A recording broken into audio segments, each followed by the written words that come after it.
Okay, here we have a Seeburg 3W1. These are getting pretty hard to find. Actually, over here, a restaurant by the name of Johnny Rockets bought up everyone they could about 10, 20 years ago. Stripped out the guts and then put in some electronics where it would play a jukebox that they had in their building.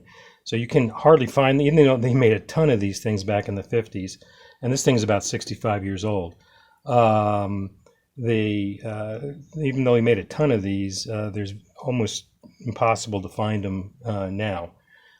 This one I left intact. The coin gear is in there. This is the original lighting.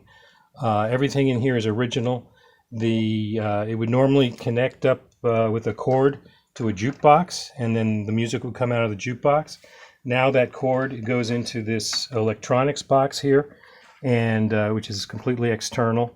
And you can make a selection. Say I do Listen People by Herman's Hermits, would be B7, B7. I can adjust the volume here. This is jacked into a set of speakers that are just computer speakers, 3.5 millimeter connector, which is right here. And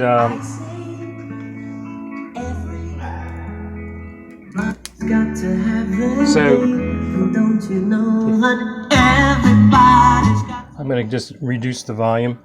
I'm going to select K10, and what happens when I select K10 is that it will play any of those 100 selections randomly, plus another 100 selections that you can't directly access, and it'll just play those over and over and over again until you turn it off.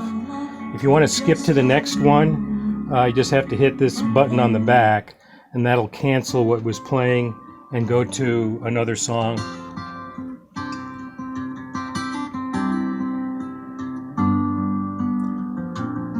Another song.